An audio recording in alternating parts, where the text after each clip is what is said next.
I'd like you to welcome Jason Werlin. Hey guys, we're gonna do a little bit of a continuation of Dr. Erickson's talk on respect. So last week, Dr. Erickson really did a wonderful job explaining respect. He told us to tell our story. Look at him. He's not even here. We can laugh. He told us to tell our story, to listen to other people's stories, and to be curious. So today what I want to do is tell you guys how these lessons impact the community. And I want to start with a little exercise. So everyone can participate, even parents and teachers, no hiding in the back row. So the first question is, do you want to be treated with respect? If you do, kind of raise your hand. Okay, that's pretty good. That's pretty good. Okay, that was easy.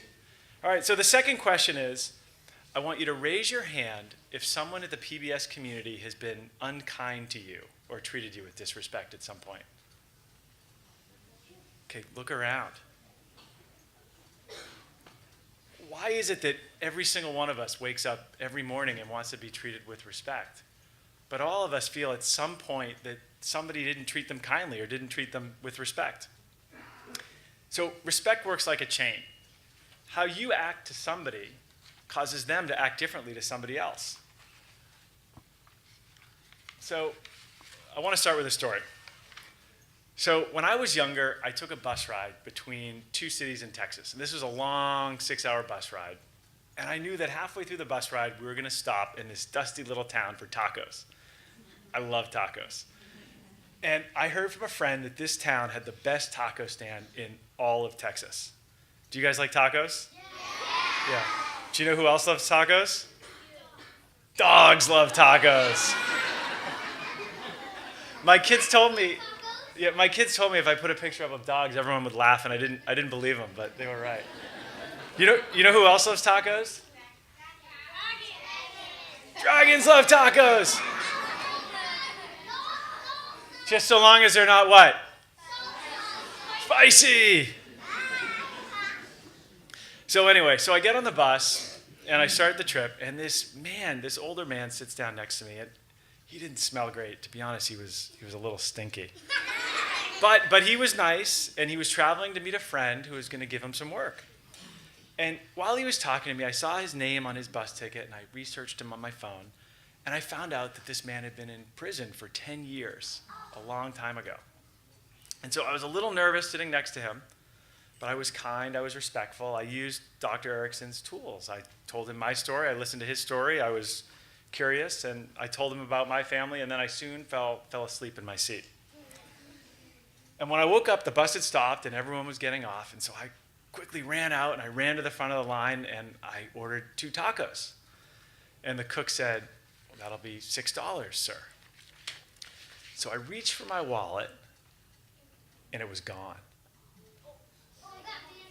And so I looked around, and I ran back onto the bus, and I looked at my seat, and I looked under my seat, and I looked around my seat, and there was no wallet anywhere. This man who I had been so respectful to, he must have stolen my wallet. So I ran back outside, and I went to the man, and I yelled at him. I said, "You stole my wallet." And he said, "No, I didn't." And he was so mad at me that he then ran to the front of the taco line and said, "I've just got to get away from him." And so he cut the taco line. And then the woman he cut said, "Hey, you're cutting me." And sooner or later, everyone starts arguing. And the guy cooking the tacos, he kind of said, "Hey, I stayed up late for you guys. I'm out of here." And he closed the taco truck, and nobody got any tacos. So here I am. I'm walking back onto the bus. I'm hungry, and I'm bummed and upset.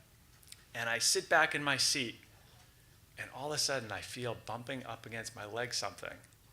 And I look down, and there, wedged between the seat and the wall, was my wallet. Nobody had taken it. It had fallen out while I was asleep. And so nobody really spoke for the remainder of that bus ride. The respect within that community had been broken down because of my 4 simple words. That's all I did. It was 4 words. I said, "You stole my wallet." And everything else broke down. So what does this story tell us? Respect is a chain. The way you treat somebody impacts how they treat somebody else. When I accused that man of stealing stealing my wallet, he cut the line. And that's what caused this whole chain reaction. But there's actually a cool thing about this. Here's a really cool thing.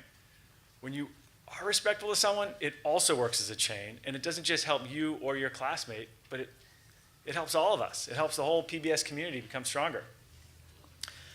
When you're respectful to someone, they'll be respectful to someone else, and they'll be respectful to someone else, and they'll be respectful to someone else, and then sooner or later, it all comes back to you. But you know why it's really important? And I'm going to try to get this in the mission statement, and I'm upset Dr. Erickson isn't here because I really want to get this in there. We are a community that wants everyone to be able to eat tacos when they're hungry, because everyone loves tacos. Dogs love tacos. Dragons love tacos. Just as long as they're not? Yeah, thanks guys.